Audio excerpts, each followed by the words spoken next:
evening, ladies and gentlemen, and welcome back to the world of V-Gaming Junkie News.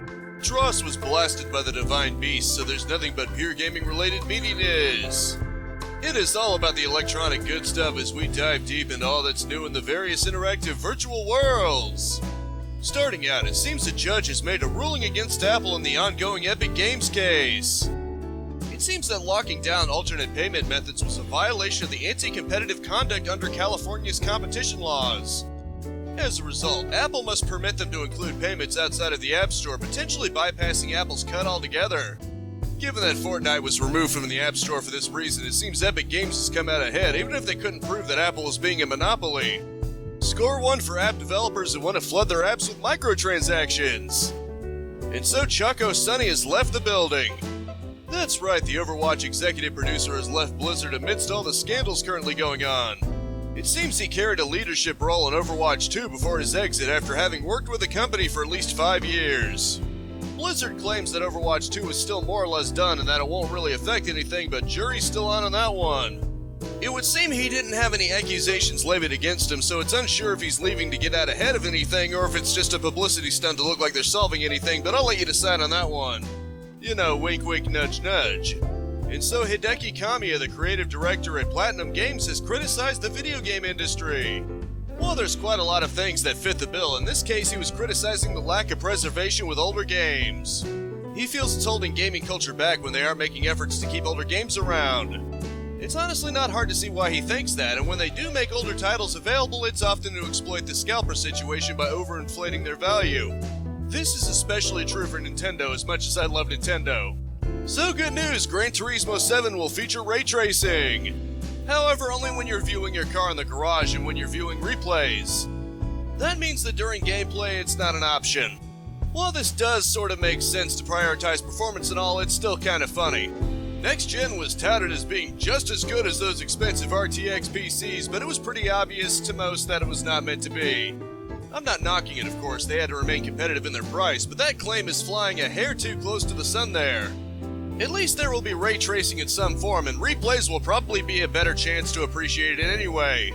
What is slightly less forgiving, though, is that the campaign mode requires an online connection. Yep, it seems arcade mode is the only part of Gran Turismo 7 that you can play without internet.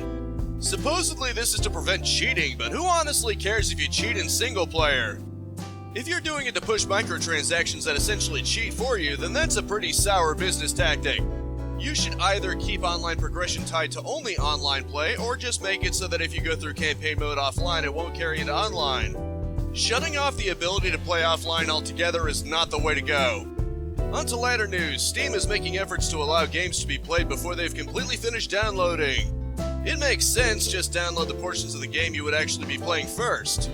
The idea is also being considered to dynamically get rid of files you never make use of, potentially clearing out space. Supposedly that one has been attempted, but there are a few bugs to clear out first. Apparently console games prided themselves on being able to do this kind of thing, and I'll admit it's a very nifty trick. And finally, Alan Wake's remastering is making a significant change from the original. Amazingly, it isn't censoring something or flooding it with microtransactions. Yet. That all can change, but right now they're just removing product placements. I'll admit that's actually a change I'm not against. While Alan Wake takes place in modern times, so it's not really jarring to see product placements in them, it's pretty cool they're foregoing the extra money. Let's hope the remaster is otherwise solid and faithful to the original, and let's hope the Twilight Zone parodies are in higher quality because those were absolutely hilarious. A modern remaster that has the potential to be good. We must truly be living in Night Springs. But seriously though, I hope it turns out well. And as always, from the page of Games Radar, it's time for the latest batch of release dates fresh out of the oven. On the 24th, we have Death Stranding Director's Cut for PS5, Dragon Ball Z Kakarot for Switch, and Lost Judgment on PlayStation and Series X. The 28th has Chernobylite for PS4 and X1, Ghost Runner for Next Gen, and In Sound Mind for PC and Next Gen. Next Gen meaning PS5 and Series X, of course. Following up is Lemnis Gate for PlayStation, Xbox, and PC, New World for PC, and Outer Wilds Echoes of the Eye DLC for PC, X1, and PS4. The 29th has Guardians of Hyrule for PC and Insurgency Sandstorm for PS4 and X1. The 30th starts with Aeon Drive for everything, Bonfire Peaks for PC, PlayStation, and Switch, and Bubble Bobble for Friends, the Baron's Workshop for PC.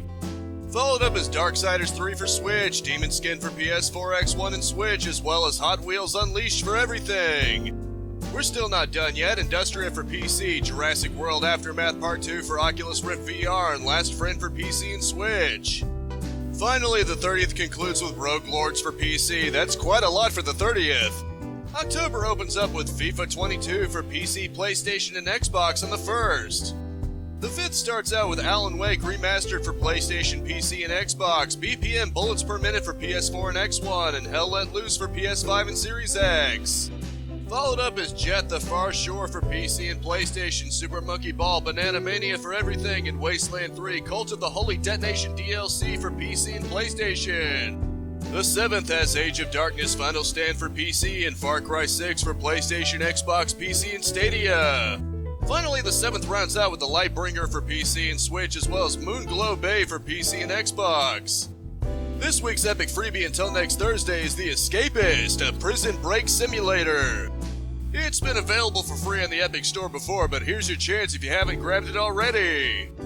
And as always, that rounds out this news week. I hope you enjoyed and were well enough informed.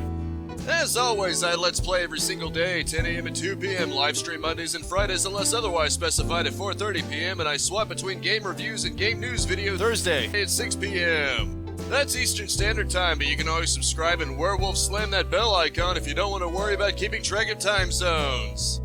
A like is always appreciated for the algorithms, but I just hope you genuinely liked it, and that is it for now. Thank you so much for tuning in with me. Spread this video around like sweet, delectable Phazon, and I'll see you next time. Capitalize on life, peace out, have a good one, and I'll see you next week.